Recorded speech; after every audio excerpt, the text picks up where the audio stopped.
Sabahınız xeyir dostlar, əziz izləyicilər. Hər biri salamlayıram.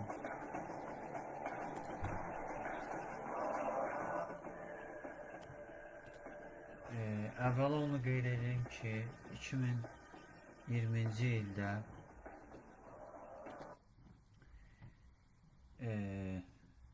18 iyul tarixində 2019-cu ildə yaradılan Milli Fədailər Hərəkatının təsir şöbəsinin sədri kimi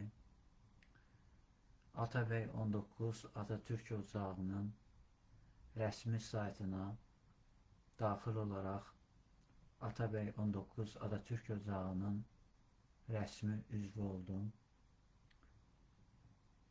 Rəsmi üzvlük müddətində mənə Atabəy 19 Atatürk Ocağının sədri Hüseyin Haqqı Qaveci mənə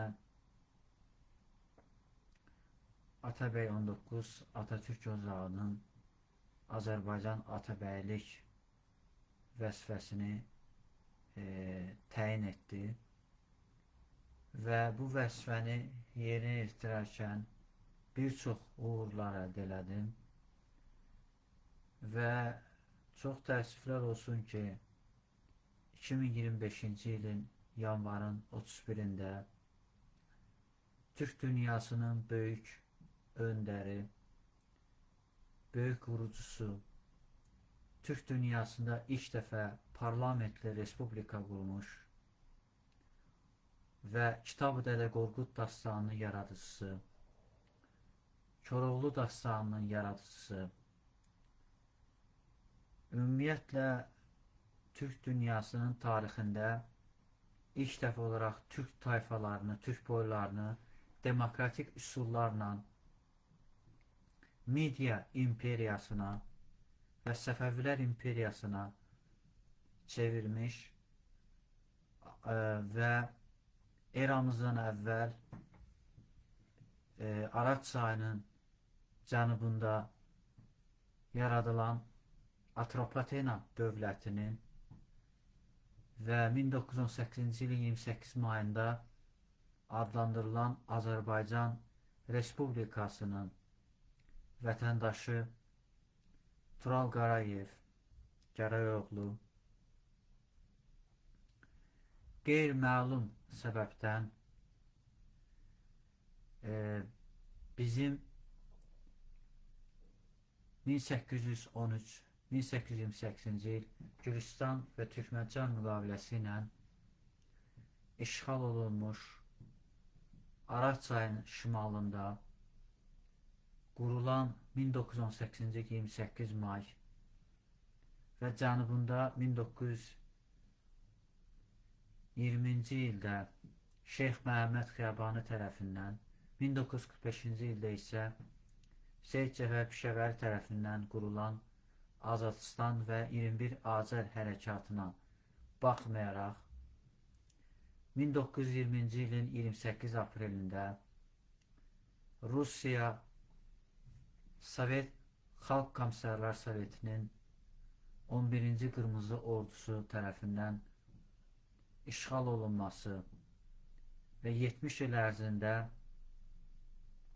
Azərbaycanın 1993-cü ilin 4 iyununda hərbi qiyamla Azərbaycan Respublikasının bütün dövlət orqanlarını işğal etmiş Sovet Sosialist Respublikası vətəndaşlarının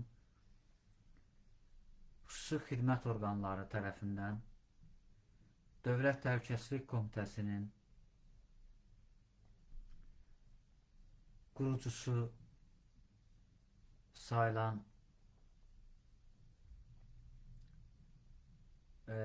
və təbii ki onun qurucusu mən tarixə istəyərdim sizə açıqlayım. KGB sistemini quran şəxs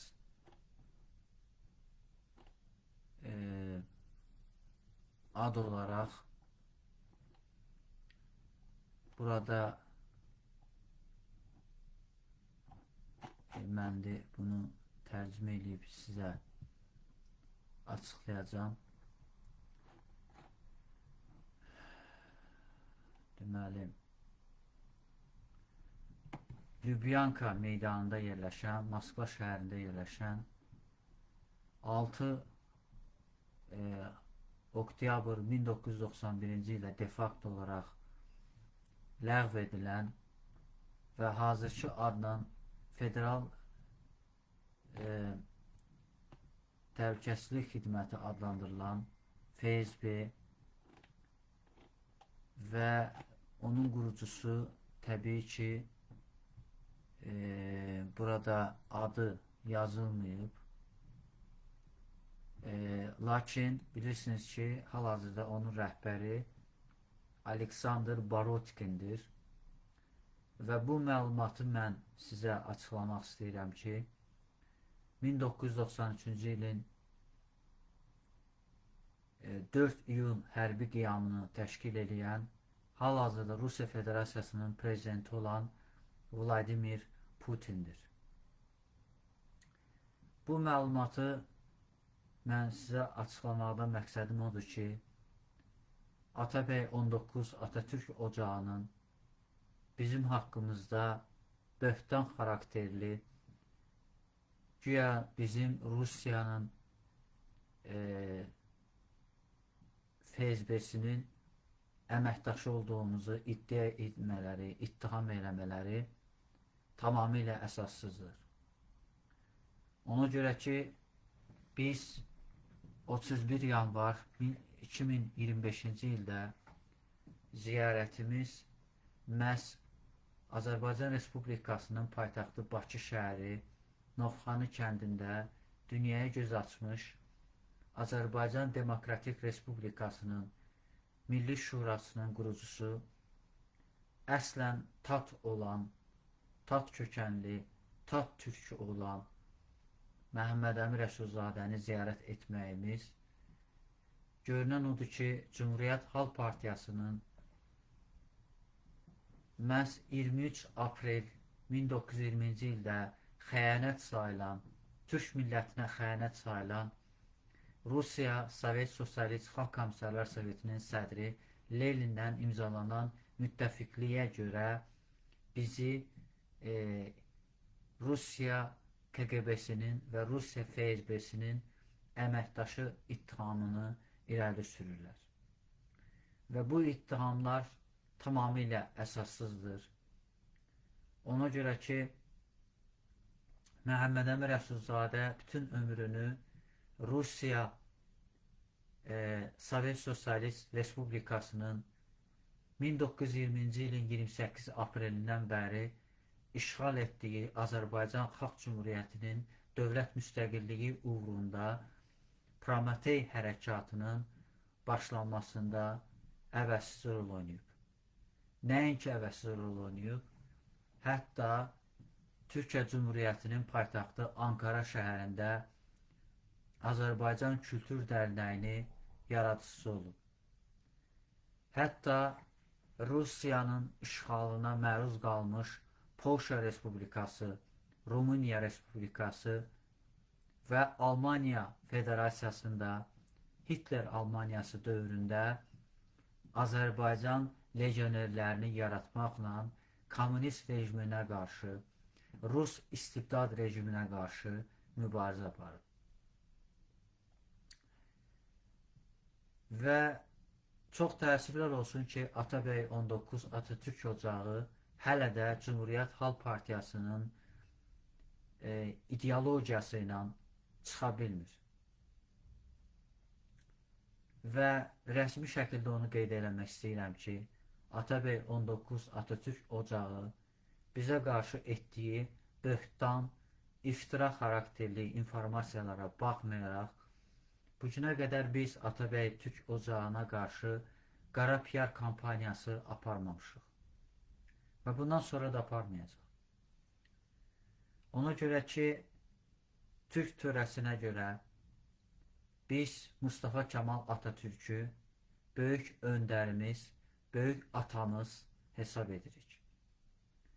Mustafa Kemal Atatürk Türk millətinə xəyanət etməyən, Türk millətinə xidmət edən və Məhəmməd Əmin Rəsulzadənin qurduğu Azərbaycan Xalq Cümhuriyyətinin hüquqi və siyasi əsaslarını, ideoloji əsaslarını milli təsanüd nəzəriyyəsinə söykənərək Atatürk ilkələrini və Cümhuriyyət ilkələrini əsasını qoymuşdur.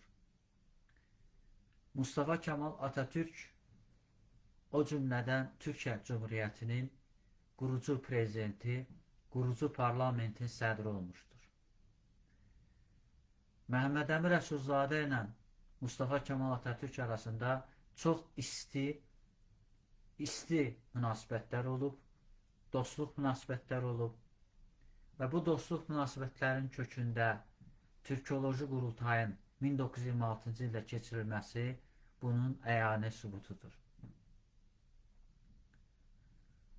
Mustafa Kemal Atatürk'e xəyanət edən onun ən yaxın silahdaşlarından biri Osmanlı İmperiyasının Müdafiə Nazirinin müavini İsmət İnönü və təbii ki Demokrat Partiyasının qurucularından olan Türkiyə Cümhuriyyətinin 3-cü prezidenti Cəlal Bayar olub.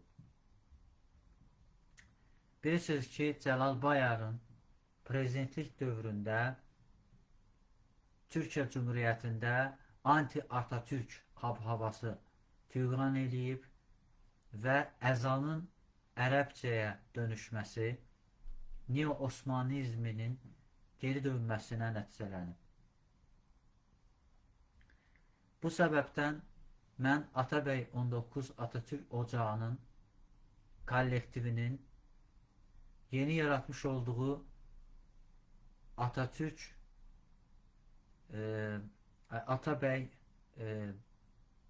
Qurtuluş Atatürk Partiyasına uğurlar arzulayıram və hakimiyyət uğrunda aparılan mübarizədə müvəffəqiyyətlər arzulayıram. Biz Azərbaycan Xalq Cümhuriyyətinin vətəndaşı olaraq, Azərbaycan Respublikasının vətəndaşı olaraq hüquqi və siyasi cəhətdən artıq Atabəy 19 Atatürk Ocağının təmsilçiləri deyilik. Buna baxmayaraq biz Atabəy 19 Atatürk Ocağının Azərbaycan Atabəyliyində təmsilçiliyimiz şərəflə, ləyaqətlə keçmişdir. Buna görə də bizim hər hansı bir Rusiyanın xüsusi xidmət orqanları ilə heç bir əlaqəmiz yoxdur. Nəinki əlaqəmiz yoxdur, hətta bugünə qədər biz bu mübarizəni son damlamıza qədər aparırıq. Bizim ağzımızdan çıxan ifadələrin heç birində Rus dilində bir kəlmə səsləndirilmir. Apardığımız paylaşımlarda da bunu açıqca görə bilərsiniz. Mən sonda ulu öndərimiz Məhəmməd Əmin Rəsulzadənin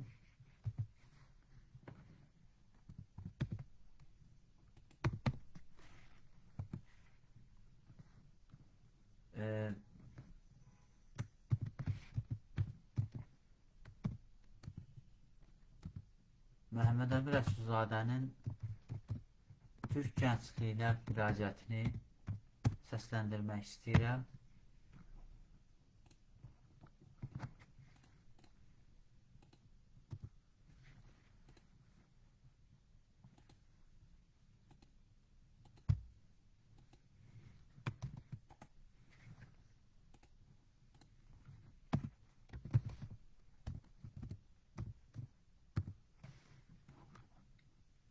Hal-hazırda o səsi mən səsləndirəcəm.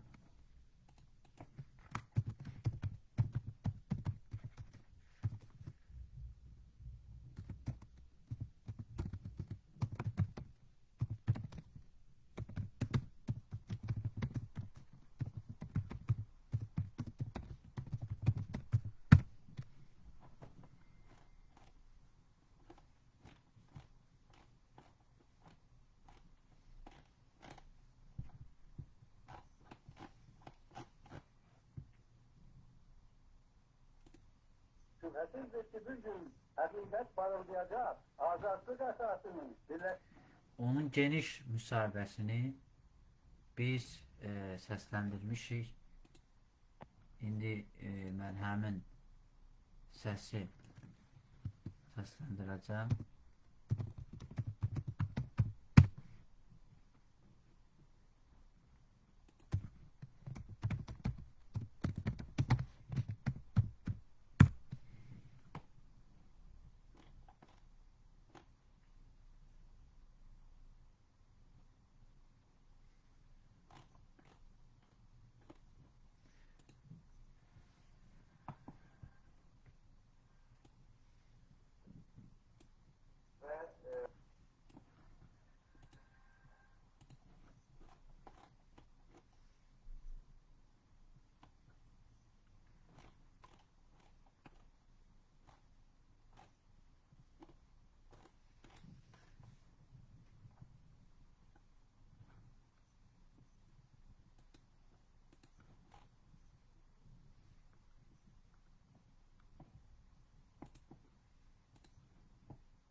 İndi həmin səsi mən sizə tapacağım. Hardadır o səs? İndi onu tapacağım. Narahat olmayın.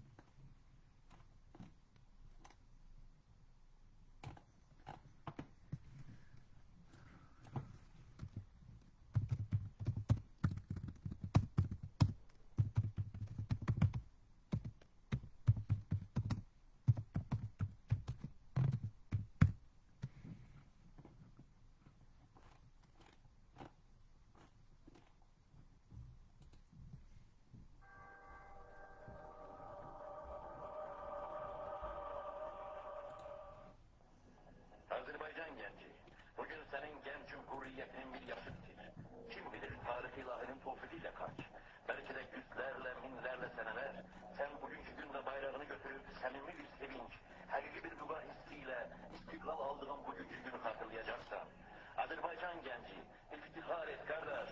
Oğuz Han nesli arasında birinci olarak en medeni usul idareye, cumhuriyet usuluna nail olan yine sensen. Azerbaycan Halk Cumhuriyeti'nin gençlere müracaatında 28 Mayıs 1919. sene.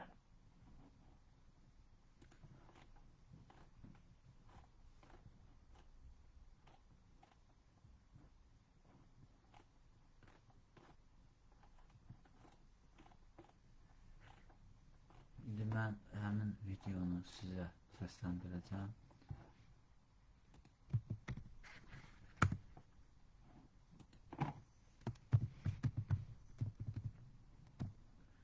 Bir sözlə dostlar, bizi təşkilatdan xaric etməklə əslində onlar özlərini Cumhuriyyət Halk Partiyasına bağlı olduqlarını və Cumhuriyyət Halk Partiyasının prinsipləri ilə hərəkət etdiklərini bir daha sübut etdilər. Bildiyiniz kimi Cumhuriyyət Halk Partiyasının 6 ilkəsində nələr qeyd olunur? Cumhuriyyətçilik, yəni respublikaçılıq, qanunvericilik, icra edici və məhkəmə hakimiyyəti, millətçilik, yəni vətəndaş milliyyətçilik anlayışı, yəni nə mutlu türküm deyənə anlayışı, laiklik, yəni sekulyarlıq, yəni dünyəvilik, dini dövlətdən ayrılmaq, dövlətçilik, yəni 30 illik, 30 dövr qurulan imperiyalar tarixi, yəni Türk törəsi ilə Oğuz türklərinin 24 Oğuz boylarının qurduğu dövlətlər nəzərdə tutulur. Və mən Atatürk ilkələrini təkrar sizə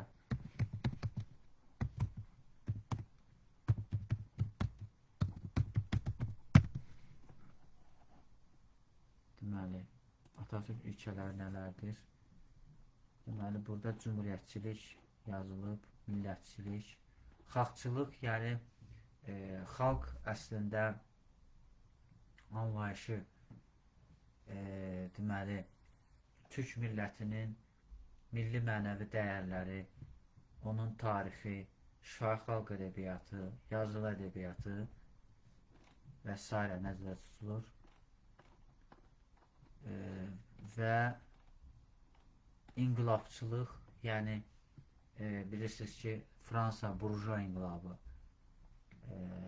və təbii ki, Amerika Birləşmiş Ştatlarının konqreslərlə Türkiyədə Amasya, Sivas, deməli, Erzurum və konqreslərinin təşkili ilə qurulan Ankara Böyük Millət Məclisi 23 aprel 1920-ci il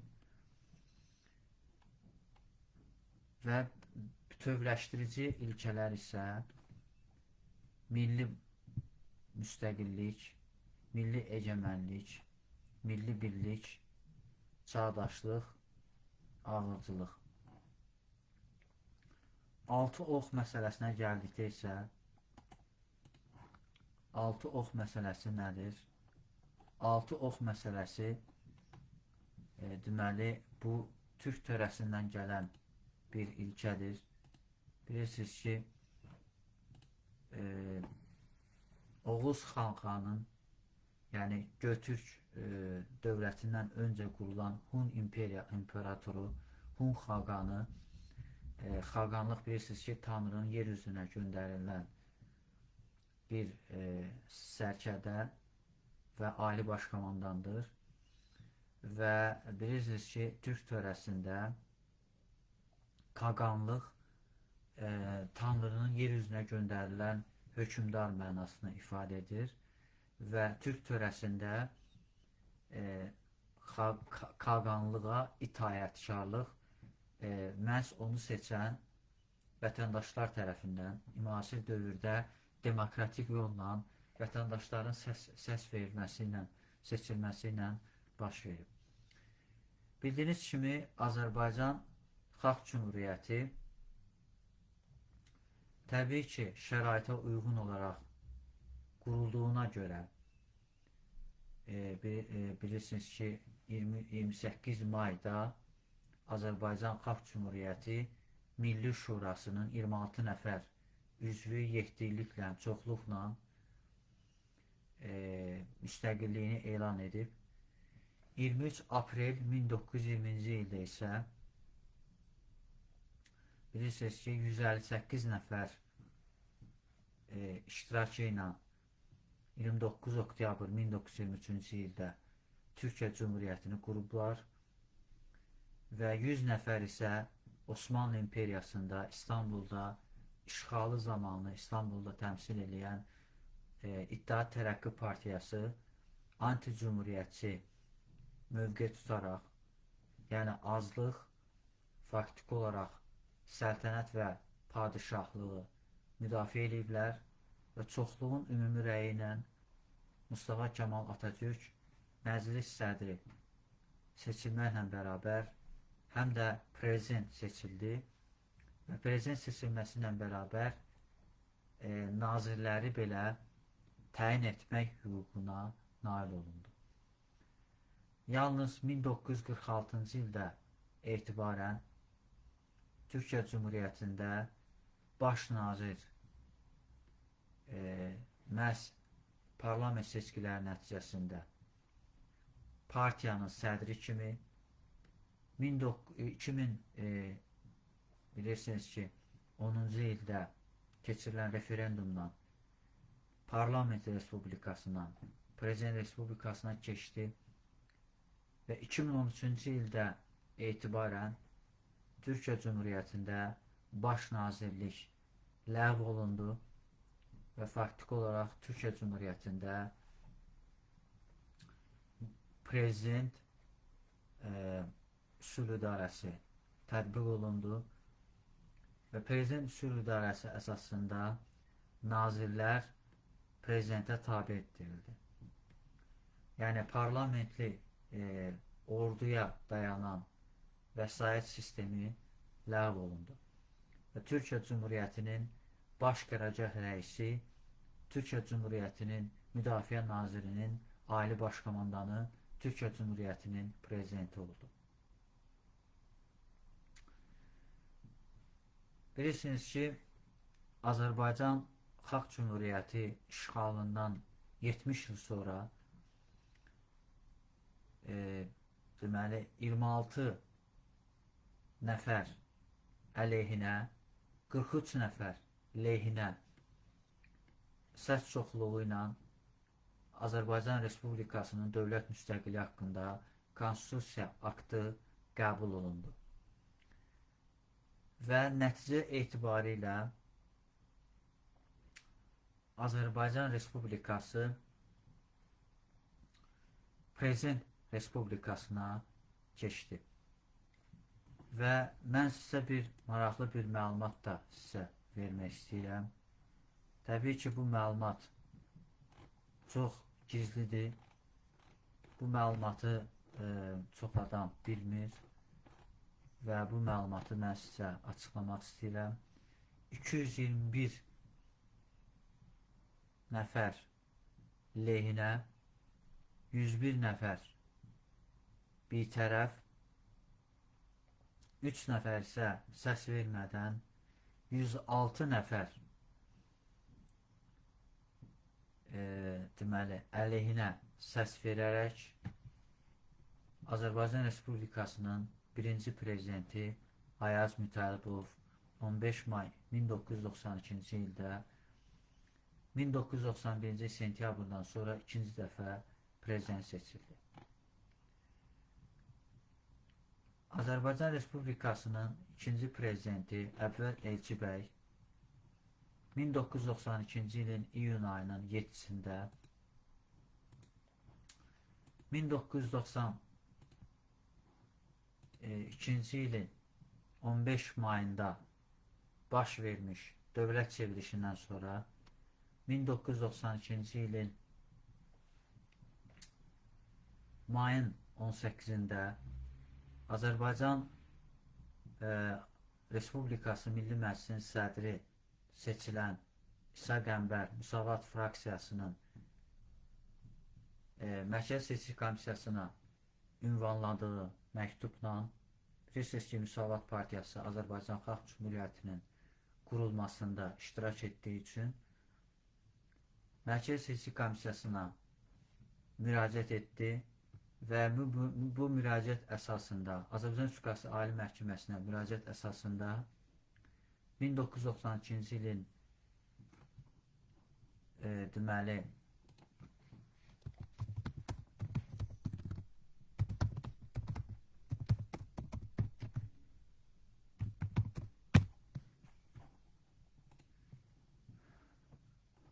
iyun ayının 7-sində deməli Əbülfəz Qədiroğlu Əliyev, Azərbaycan Xalq Cəbhəsinin sədri, Azərbaycan Demokratik Ziyalılar İttifaqının sədri Nizami Süleymanov və Azərbaycan Respublikası Milli Məclisinin 1992-ci ilin martından 92-ci ilin mayın 15-nə qədər parlamentin sədri seçilmiş Yaqub Cavadoğlu Məmmədov, Azərbaycan Demokratik İslahatlar uğrunda İctimai Birliyinin sədri İlyas İsmailov, sonradan isə Azərbaycan Respublikası Ədliyyə Naziri, Azərbaycan Xalq Demokrat Qrupunun rəhbəri Rafiq Turabxanoğlu Abdullayevin namizədliyi əsasında Azərbaycanda fövqəladə olaraq ilk dəfə olaraq ilk və son olaraq demokratik prezident seçkiləri keçirildi. Prezident seçkilərinin nəticələrinə əsasən 60.86% səs çoxluğu ilə Milli Azadlıq Hərəkatının lideri şərqşünas Azərbaycan Xalq Cəbhəsinin sədri Əbülfəz Elçi bəy böyük səs çoxluğu ilə Azərbaycan Demokratik Ziyalılar İttifaqının sədri Nizami Süleymanovun 30% fərq çoxluğu ilə Azərbaycan Respublikasının ikinci prezidenti seçildi. Gəlin həmin prezident seçkiləri zamanı Əlfəz Elçibəyin and içmə mərasimindəki səsləndirdiyi fikirləri diqqətinizə çatdıraq. Azərbaycan Respublikası Prezidentinin səlahiyyətlərini vicdanla həyata keçirəcəyimə, Azərbaycan Respublikasının Konstitusiyasına və qanunlarına dönmədən əməl edəcəyimə, vətənimizin suverenliyini və ərazi bütövlüyünü göz bəbəyi kimi qoruyacağıma, Azərbaycan Respublikası vətəndaşlarının hüquq və azadlığının keşiyində duracağıma, xalqın yüksək etimadını doğrulacağıma and içirəm.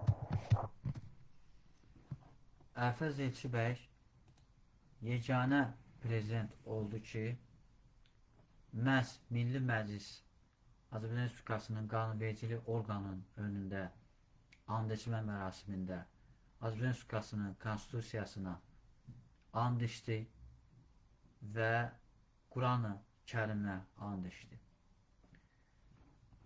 Ondan sonraki dönemdə keçirilən bütün prezident, parlament və bələdiyyə seçkiləri çox təəssüflər olsun ki, SSR elitası tərəfindən seçkilər saxtakarlıqla keçirildi.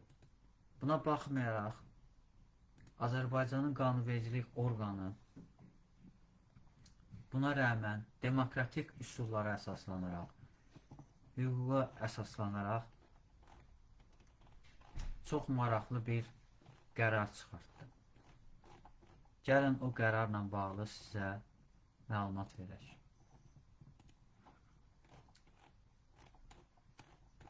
Deməli, belə. 1993-cü ilin 15 iyununda Azərbaycan Respublikasının ikinci prezidenti Əlfəz Elçibəyin iştirakı ilə Naxçıvan Muxtar Respublikasının Ali Məclisinin sədri Heydər Əliyev Azərbaycan Respublikasının Milli Məclisinin üzvlərinin iştirakı ilə 34 nəfər lehinə və 3 nəfər lehinə səs verilərək Azərbaycan Respublikasının 3-cü prezidenti Heydər Əliyev parlamentin iradəsi ilə seçilmiş oldu. 1993-cü ilin 2003-cü ilin 3 avqust tarixində isə Azərbaycan Respublikasının 4-cü prezidenti İlham Əliyev Azərbaycan Respublikası Milli Məclisinin iştirakı ilə 111 nəfər lehinə, 1 nəfər əleyhinə səs çoxluğu ilə parlament iradəsi ilə Azərbaycan Respublikasının 4-cü prezidenti seçildi. Əziz dostlar, əziz izləyicilər, bu məlumatı yalnız Milli Fədali Hərəkatı deyə bilər. Və bizim bu dediyimiz həqiqətlərə görə bizi heç bir hüquq-mühafizə orqanları, hətta xüsusi xidmət orqanları həbs edə bilməz.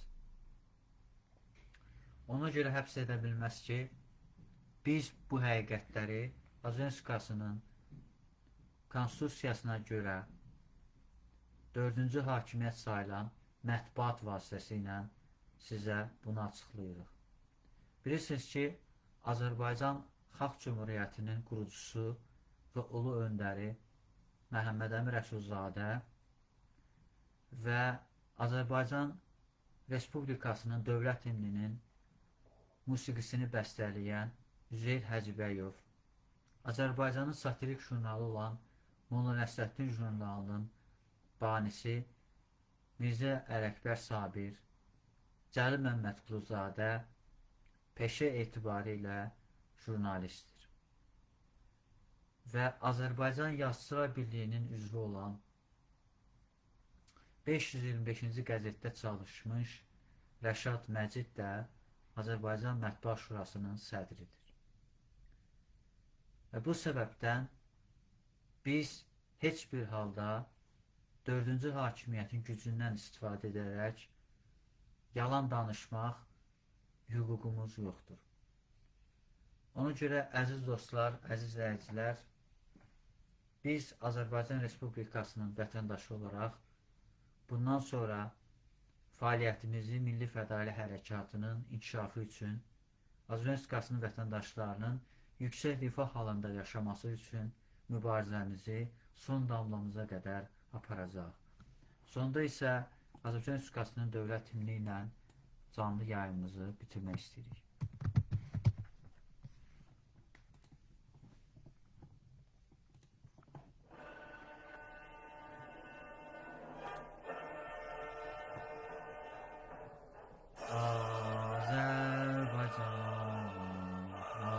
Azərbaycan, ey qəhrəman barışın vətəni, səndən ötürü can verməyə cümlə hazırız, səndən ötürü qan tökməyə cümlə qadirdir, yüksəkli bayrağına mənsublaşır.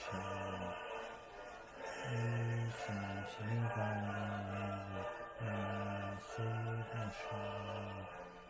Millərlə can qurban oldu, sinən hərbəni qanırdı, hüququndan keçəməzsə, hələ bir qəhrəmandı. Sən varsan Gülüstan, can qurban, sinəndə tutmuş nikah, namusunu hissetmeye,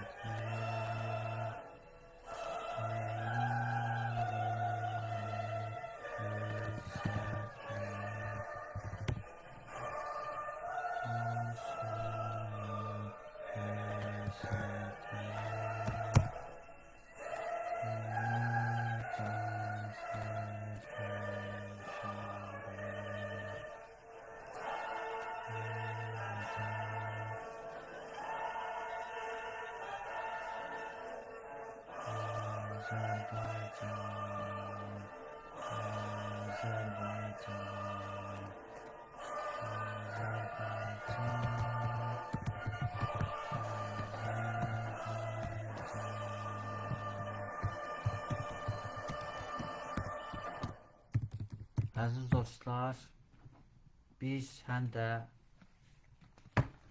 Atabəy Türk Ocağının Azərbaycan Atabəyi olmuş bir sıravi bir milli fədal hərəkatının üzvü kimi Türkiyə Cümhuriyyətinin dövlətini də oxumağa, səsləndirməyə özümüzə borc bilirik.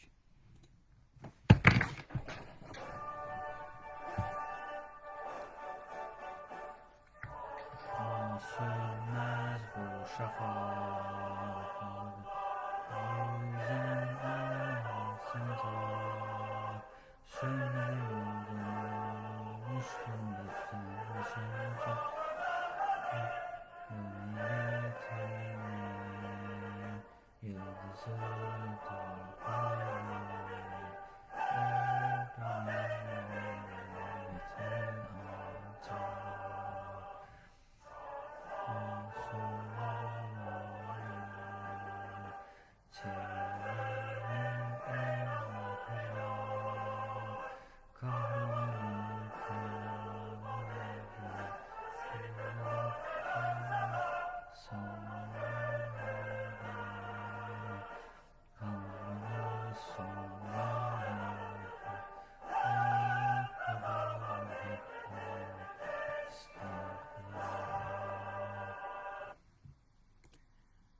Əziz dostlar, sonda biz Atatürk'ün sözləri ilə canlı yayımı bitirmək istəyirik.